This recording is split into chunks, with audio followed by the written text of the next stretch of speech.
মঙ্গলবাৰৰ দিনটো ভগৱান হনুমানৰ নামত সমৰ্পিত হয়। এই দিনটোত আমি পৱন পুত্ৰ হনুমানৰ পূজা কৰোঁ। ভগৱান হনুমান ভগৱান শিৱৰ 11 নম্বৰ ৰুদ্ৰ অৱতাৰ হয়। মঙ্গলবাৰৰ দৰে শনিবাৰেও ভগৱান হনুমানৰ পূজা অৰ্চনা কৰা হয়।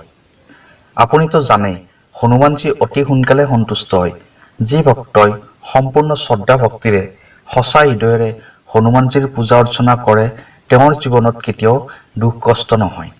আপোনাৰ জীৱনত হৈ থকা সমস্যাবোৰৰ পৰা মুক্তি পাবলৈ ভগৱান হনুমানৰ চৰণত নিজকে অৰ্পণ কৰিব লাগিব। ভগৱান হনুমান সকলো সিদ্ধিৰ দাতা হয়। ভগৱান হনুমানক সন্তুষ্ট কৰি যিকোনো সিদ্ধি নাইবা শক্তি আপুনি প্ৰাপ্তি কৰিব পাৰে। আজি আমি কথা পাতিম জালুকেৰে কৰিব পৰা এটা শক্তিশালী উপায়ৰ বিষয়ে।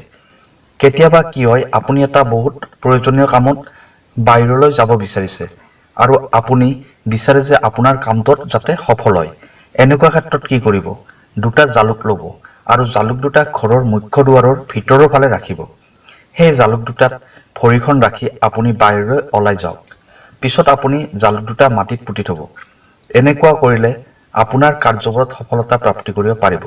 আপোনাৰ জীৱনত হৈ থকা বাধাবোৰ দূৰ হ'ব। আপুনি যেতিয়া মুখ্য দুৱাৰেৰে বাহিৰলৈ ওলাই যাব, পিছলৈ আৰু ঘূৰি নাচাব। আপুনি নিশ্চয় সফল হ'ব।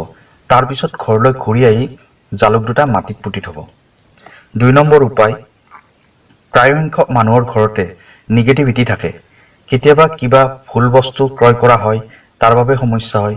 কেতিয়াবা বেয়া মানুহ ঘৰলৈ আহে, তাৰ বাবে সমস্যা হয়। কেতিয়াবা মুখেৰে বেয়া শব্দ ওলাই আহে, তাৰ বাবে সমস্যা হয়। সমস্যাটো থাকেই। এনেকুৱা কোনো এখন ঘৰ নাই যিখন ঘৰত একো সমস্যা নাই। এনেকুৱা ক্ষেত্ৰত কি কৰিব? যেতিয়া আপুনি সন্ধিয়া সময়ত মন্দিৰত নাইবা থাপনাত চাকি জ্বলাব, সেই চাকি গছিত দুটা জালুক দিব। ইয়াৰ ফলত ঘৰৰ নিগেটিভ এনাৰ্জি দূৰ হ'ব। এইটো উপায় আপুনি মঙ্গলবাৰে কৰিব সন্ধিয়া সময়ত। 3 নম্বৰ উপায়, যদি আপোনাৰ শত্ৰুৰ পৰা বহুত সমস্যা হৈ আছে, এনেকুৱা ক্ষেত্ৰত কি কৰিব?